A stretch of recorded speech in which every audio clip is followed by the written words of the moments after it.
جیسا کہ سارے اہل اسلام جانتے ہیں کہ 21 رمضان المبارک حضرت علی کرم اللہ وجہہ کا یوم شہادت ہے۔ تقریباً شہادت سے 3 دن پہلے فجر کے وقت عبد الرحمن بن ملجم نے آپ پر وار کیا، قاتلانہ حملہ کیا، جس میں آپ 3 دن کے بعد شہید ہو گئے۔ تو حضرت علی کرم اللہ وجہہ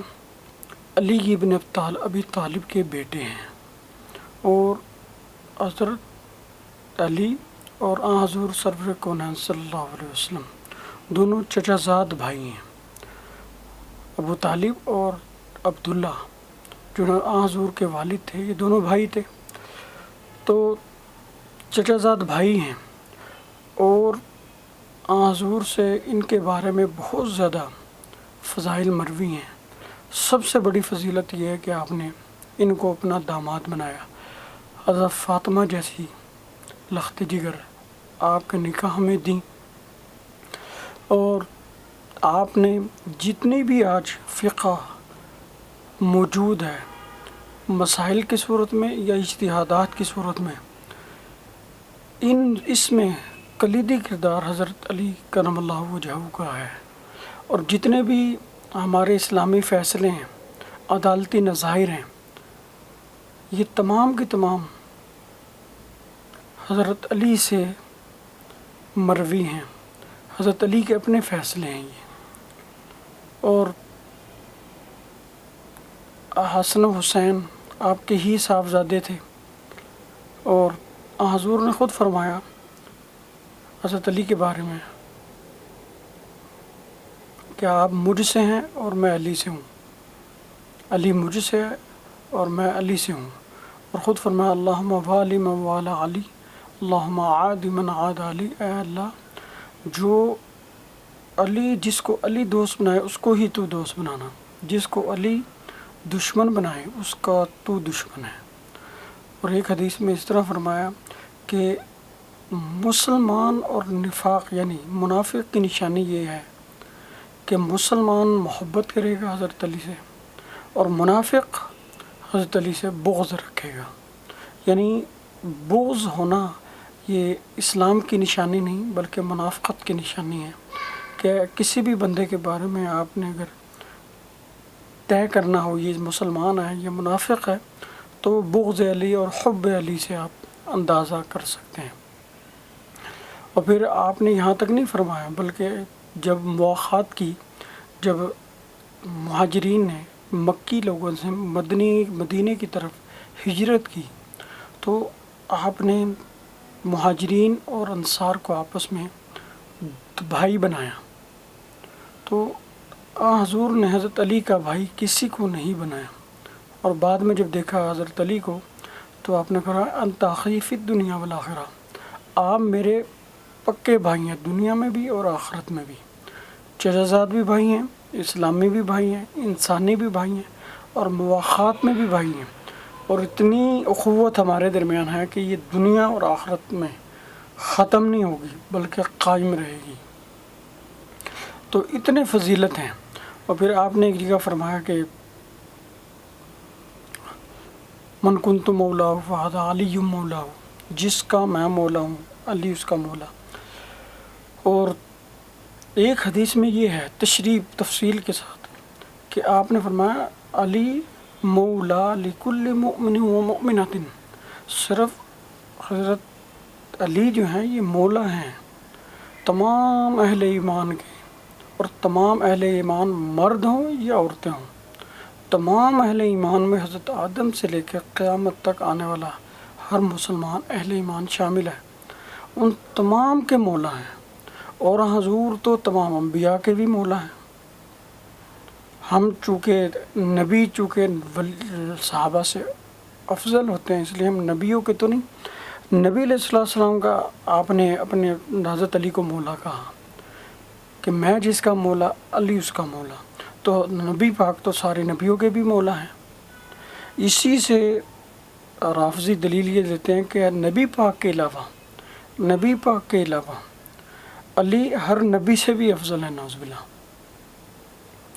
اسی سے یہ دلیل دیتے ہیں، کیونکہ نبی پاک نے کہا کہ جس کا میں مولا، تو نبی تو تمام انبیاء کے بھی مولا ہیں، تمام انبیاء کے بھی سردار ہیں۔ یہاں مولا کے کئی معنی آتے ہیں، لیکن آقا، مولا، آقا، سردار، سید، اس معنی میں بھی استعمال ہوتا ہے۔ اور بھی کئی معنی ہے، کزن کے لیے بھی بولا جاتا ہے، اور غلام، جو آزاد کردہ غلام ہو اس کے لیے بھی بولا جاتا ہے، اور جو غلام کو آزاد کرنے والا مالک ہو اس کے لیے بھی بولا جاتا ہے، اور دوست کے لیے بھی بولا جاتا ہے۔ تو حضرت علی پہ جو اچھے ہیں نا معنی، تمام کے تمام فٹ آتے ہیں۔ جب یہ بات آپ نے کہی تو حضرت علی کو حضرت عمر ملے تو آپ نے ان کو مبارکباد دی، علی آج تمہیں نبی علیہ الصلوۃ والسلام نے ہر مسلمان مرد اور عورت کا مولا بنا دیا، سردار بنا دیا، آقا بنا دیا۔ اس لیے پھر یہ روافض لوگ آپ کو مولا علی کہتے ہیں۔ تو اہل سنت والجماعت جو ہیں اس بارے میں یہ کہتے ہیں، ان کے ساتھ اس کو اس حوالے سے نہ لگایا جائے کہ جس معنی میں وہ لگا رہے ہیں رافضی، کیونکہ رافضیوں کے نزدیک یہ انت مولانا ہم کہتے ہیں اللہ کے بارے میں، تو اس کا اللہ پر بھی اطلاق ہوتا ہے، ہم کہتے ہیں انت مولانا، جیسے مولوی صاحب ان کو بھی ہم مولانا کہتے ہیں۔ اب جو عالم ہوتا ہے اس کو بھی مولانا کہتے ہیں، ہمارے مولا، ہمارے سردار، ہمارے آقا۔ اور اللہ نے اپنے بارے میں بھی کہا کہ میں ہمارا مولا، ہم جب دعا کرتے ہیں ہمارا مولا اللہ۔ تو اب ایک ہے مولانا ہمارے سردار کے بارے میں، تو اس معنی میں ہی استعمال ہے۔ جو اللہ کے لیے مولا استعمال ہوتا ہے اس معنی میں حضرت علی کے لیے نہیں ہے، کیونکہ وہاں مولا سے مراد خدا ہے، اللہ وحدہ لا شریک ہے، تو اللہ پاک کی ذات کے لیے بولا گیا مولانا۔ تو انت مولانا جو قرآن مجید میں ہے، اور جو علماء کے لیے بولا جاتا ہے اس معنی میں ہی یہ حضرت علی کے لیے ہے۔ ہم جو علماء کے لیے بولتے ہیں مولانا، وہ سید کے معنی میں ہے، سردار، آقا، ہمارے بزرگ، ہمارے والی، اس معنی میں ہی حضرت علی کرم اللہ وجہہ کے لیے بھی ہے کہ آپ تمام اہل ایمان کے سردار ہیں، آقا ہیں، مولا ہیں۔ اب یہ ہم ہر جگہ اہل سنت بعض لوگ استعمال کیوں نہیں کرتے ہر لفظ ہر دفعہ؟ وہ اس وجہ سے کہ تاکہ ان میں تفریق ہو جائے،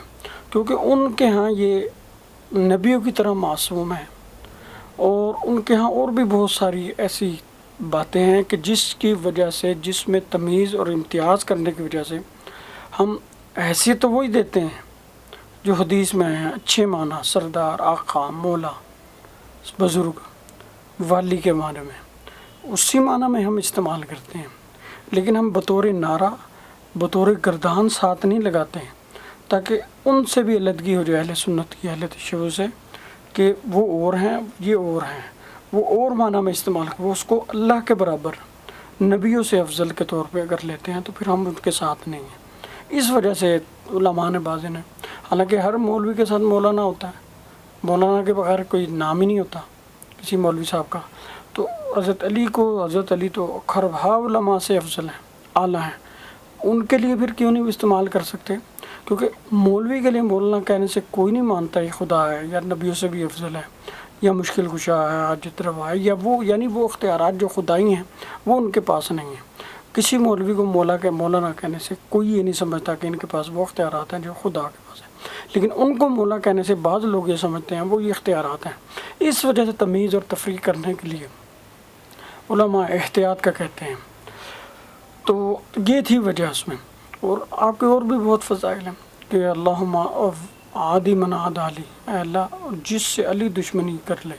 یا علی کا جو دشمن ہے وہ اللہ کا دشمن ہے، اور علی کا جو دشمن ہے وہ نبی کا دشمن ہے، جو نبی کا دشمن ہے وہ تمام مسلمانوں کا دشمن ہے، جو تمام مسلمانوں کا دشمن ہے وہ مسلمان کہاں سے ہوگا؟ تو یہی چیز ہے کہ حضرت علی، اور پھر حدیث میں فرمایا اے اللہ حق کو علی کے ارد گرد کر دے، یعنی جہاں علی وہاں حق، جہاں حق وہاں علی، تو یہ لازم و ملزوم ہو۔ اب اس وجہ سے بھی وہ غلط فہمی لیتے ہیں بعض لوگ کہ چونکہ حق علی کے ساتھ ہے لہذا عائشہ بھی، حضرت عائشہ پہ برا بھلا کہتے ہیں، حضرت معاویہ کو پھر برا بھلا کہتے ہیں، اور ان تمام صحابہ کرام کو، حضرت طلحہ زبیر وغیرہ کو برا بھلا کہتے ہیں کہ چونکہ حق ان کے ساتھ تھا اور حق ان کے خلاف تھا۔ یہ تو ٹھیک ہے، یہاں حق سے مراد اگر کافر ہیں مقابلے میں تو پھر حقانیت سے مراد اسلام ہے، اگر صحابہ مقابلے میں ہیں تو وہاں خطائے اجتہادی ہے، تو زیادہ حق پہ علی ہے، اور جو مخالف ہوں گے وہ زیادہ حق پر نہیں رہوں گے، وہ کوئی بھی ہوں، حضرت عائشہ ہوں، حضرت طلحہ ہوں، حضرت زبیر ہوں، حضرت معاویہ ہوں، عمر ابن عاص ہو، کوئی بھی ہو۔ یہاں طے کر دیا کہ جہاں بھی علی ہوگا وہاں حق زیادہ آئے گا، اور یہ دنیا نے دیکھا کہ جس وقت حضرت عمار ابن یاسر رضی اللہ عنہ شہید ہوئے تو وہ حضرت علی کی طرف سے تھے، وہاں بھی حق سر چڑھ کر بولا کہ حق علی ہے، حق علی ہے۔ تو اب یہ نشانی اللہ تعالیٰ بتاتے ہیں تاکہ پتہ رہے کہ یہ حق اور باطل میں تمیز کی جا سکے۔ اب اس بنیاد پر ان صحابہ کو، حضرت طلحہ کو، زبیر کو، حضرت معاویہ کو، حضرت عائشہ کو برا بھلا نہیں کہہ سکتے، کیونکہ ان کا کہنا حضرت ہادی کے ساتھ جو بھی تھا، اختلاف تھا، تضاد تھا، جنگ تھی، لڑائی تھی، وہ میں عرض کر چکا ہوں، وہ اخلاص کی وجہ سے، نیک نیتی کی وجہ سے، حق پر عمل کرنے کی خاطر تھا، اور ان کے اس حق کو حضرت علی بھی تسلیم کرتے تھے، یعنی قصاص عثمان کو حضرت علی بھی درست کہتے تھے۔ اور یہی وجہ جب جنگ ختم ہوئی تو بعد میں حضرت علی کے ہی ساتھیوں نے، شیعان علی نے پوچھا کہ یہ کافر تھے؟ فرمایا نہیں۔ یہ مشرک تھے؟ فرمایا نہیں۔ یہ منافق تھے؟ فرمایا نہیں۔ آپ نے فرمایا یہ جو بھی میرے خلاف آئے، میرے سے جن لوگوں نے بھی جنگ کی، یہ میرے مسلمان بھائی تھے، ہمارے مسلمان۔ اب جو حضرت ہم کہتے ہیں جدھر حق ادھر علی، جدھر علی ادھر حق، تو علی اس طرف ہے کہ کسی بھی صحابی کو، حضرت طلحہ زبیر، حضرت معاویہ، حضرت عائشہ کو نہ منافق کہا جائے، نہ مشرک، نہ ہی کافر، بلکہ نبی حضرت علی کا بھائی اور مسلمان کہا جائے۔ جو بندہ بھی، جو مسلمان بھی حضرت علی کے مخالفین میں سے کسی صحابی کو، حضرت علی کے مخالفین میں سے کسی صحابی کو منافق کہے گا وہ بھی حضرت علی کے ساتھ نہیں، جو مسلمان نہیں کہے گا وہ بھی علی کے ساتھ نہیں، کیونکہ حضرت علی نے طے کر دیا جو بھی میرے خلاف جنگ میں تھے، جو بھی تھے، وہ سب کے سب مسلمان تھے۔ اب اگر حضرت علی کو مانتے ہیں ان کو مسلمان کہنا پڑے گا، اگر حضرت علی کو مانتے ہیں ان کو بھائی کہنا پڑے گا حضرت علی کا۔ تو اب یہ دیکھ لیں کہ یہ ان کی تعلیمات پہ بھی نہیں ہے، جو حضرت عائشہ کو، حضرت طلحہ زبیر کو، حضرت معاویہ کو برا بھلا کہتے ہیں، ان کے ساتھ ان کی ساتھ بد زبانی کرتے ہیں، ان کی شان میں بد کلامی یا بدگمانی کرتے ہیں، تو حضرت علی نے تو کلیئر کٹ کہہ دیا کہ یہ مسلمان ہے اور میرا بھائی ہے۔ تو کیا حضرت علی سے بغض رکھنا، آپ سے بد زبانی، بد غلامی کرنا نفاق کی نشانی نہیں ہے؟ تو جب حضرت معاویہ کو، حضرت طلحہ زبیر، حضرت عائشہ، حضرت عمر ابن عاص کو حضرت علی بھائی اور مسلمان کہہ رہے ہیں، اور جو لوگ ان کو مسلمان اور بھائی ان کا نہیں مان رہے، اس کا مطلب وہ بغض علی ان میں ہے، ان میں حب علی نہیں ہے، کیونکہ اگر حب علی ہوتا تو ان کی بات بھی مانتے، کیونکہ حق وہی ہیں جو علی کہتے ہیں، حق وہی ہیں جو علی کہتے ہیں، تو حق یہی ہے۔ حضرت معاویہ حضرت علی کے بھائی ہیں، حضرت معاویہ حضرت علی کے بھائی، مسلمان بھائی ہیں، حضرت طلحہ بھی، حضرت زبیر بھی، حضرت عائشہ بھی، اور جتنے بھی صحابہ کرام تھے مخلص تابعین تھے، چاہے حضرت معاویہ کی طرف ہوں، چاہے حضرت نبی پاک حضرت علی کی طرف ہوں،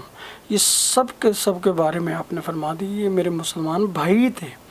اب جو حضرت علی اور حسن حسین کو مانتا ہے وہ تو ان کو بھائی کہے گا، جو نہیں مانتا وہ، اور یہی وجہ ہے جو حضرت حسن کے بارے میں آئی ہے حدیث کہ یہ میرا بیٹا ہے، حالانکہ نواسے تھے، نواسے کو وہ عربی میں بیٹا کہا جا سکتا ہے، تو آپ نے کہا یہ میرا بیٹا ہے، لعل اللہ یصلح بین فئتین عظیمتین من المسلمین، مسلمانوں کے دو گروہوں کے درمیان صلح کرائے گا۔ تو اس حدیث میں جس میں پیشین گوئی صلح کی کرائی گئی،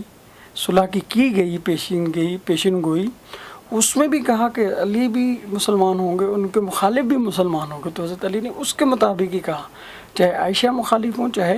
تو اب وہ حدیث جسے ہم کہتے ہیں جدھر حق ادھر علی، جدھر علی ادھر حق، تو اس سے یہاں متعین اللہ کے نبی نے پہلے ہی کر دیا تھا،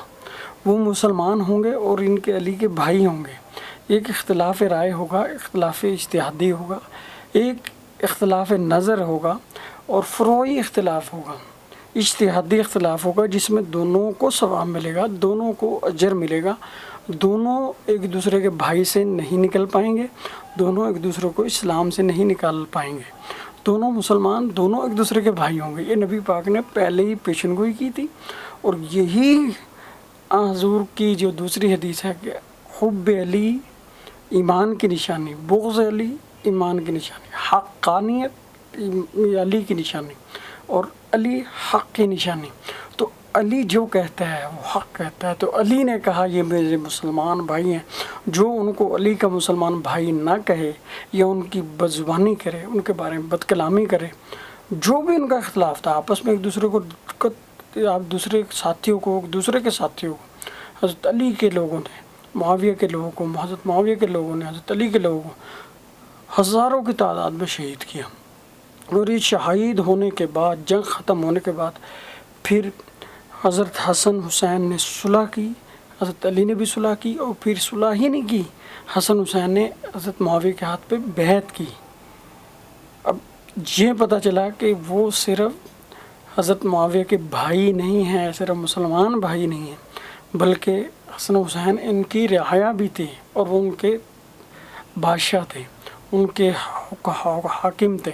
اور انہوں نے اس کے ہاتھ پہ بیعت کی۔ اب جو حضرت حسن حسین حضرت علی کو مانتا ہے وہ صلح کی بات بھی کرے گا، بیعت کو بھی مانے گا، مسلمان بھی مانے گا اور بھائی بھی مانے گا،